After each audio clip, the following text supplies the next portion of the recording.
Hello my friends and welcome back. Thank you very much for being with me again today.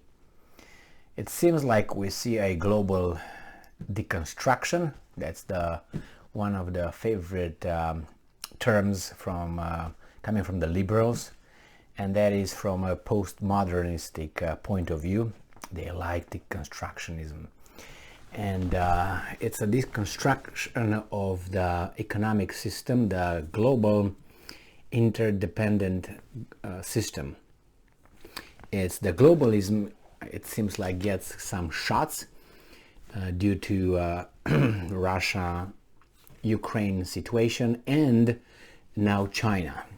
If Russia is what, the 10th economy or something like that, so you can say whatever, you can't play with for instance China, and it seems like the United States, with their short-sightedness, I would say, allowing Nancy Pelosi to visit Taiwan and against the Chinese warnings, created a problem that would affect really the global economy.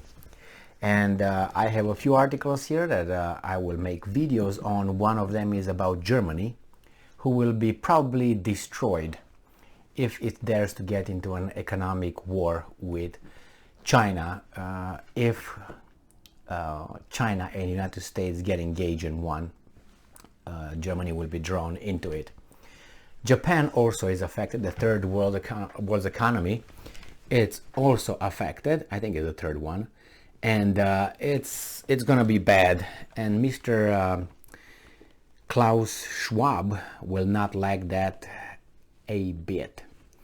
So this article comes from Reuters, and it's from today, August 8, 2022.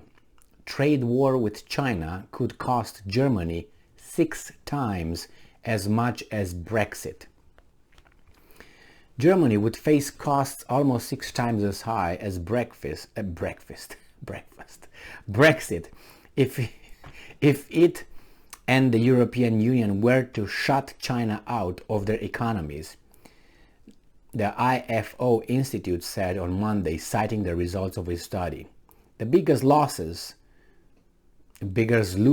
of a trade war with China would be the automotive industry, with a 8.47% loss, of value added manufacturers of transport equipment with a 5.14% loss, and mechanical engineering with 4.34% loss, the IFO said.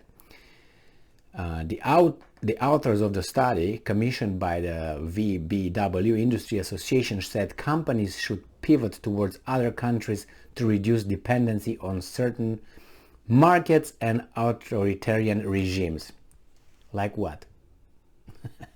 That means go to other authoritarian regimes that are friendly to us. That's the euphemisms used here.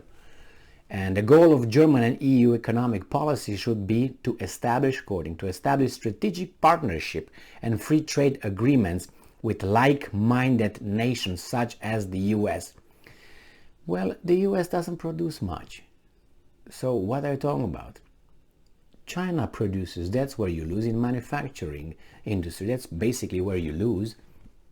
So if you switch from China to United States, where do you think the United States is getting its manufacturing stuff? Made where? In East Asia, mostly China, right? The analyst simulated 5 scenarios, including a decoupling of Western economies from China, combined with a trade agreement between the EU and the United States. Are these cards or something? While such an agreement could cushion the effects of a trade war with China, it would not offset them entirely. Rather, it would result in the net cost of a trade war equaling roughly the expected cost of Brexit. IFO. What's going on? I'm hungry or something. So, I don't know where they want to go with this they want to have a trade with United States. What is United States trading? I can tell you one, that's weapons, and then second is weapons, and then third is weapons. Well, after you have weapons, are you going to eat weapons? Are you going to clothe weapons? Are you going to put shoes with weapons? What are you going to do? What else is the United States doing? Computers? You need much more than that. So it's Germany. I don't know exactly what the thing is here. I'm sniffing this. I'm sniffing the desire of some big interests who are right now trying to take care of Germany as an entity, an economic powerhouse, and make it depend on the United States. I think everything is like, how should I put it? It's when you're in a crisis, you try to get the basics and get rid of extra. So it seems like this is going to be a crisis, and the only one that's going to be standing is going to be the United States, who dictates to each and every other country that are under its wing, let's put it this way, which Germany is, to enact certain economic policies that are really detrimental to their country. The example is the sanctions. Now, if Germany will be pressured, and will be pressured by the United States of America in case the United States of America gets in a economic war with China, if China decides to do that, not the United States would, I don't think, will dare right now. Think of what the United States provides China, and as I said, provides with, and vice versa. It's a trade deficit between the United States and China of, my God, I can't even remember the number. That's how big it is. That means what China gets from the United States is much less than what they give to the United States. It's true that that's revenue coming to China. But on the other hand, I always go to the same mantra.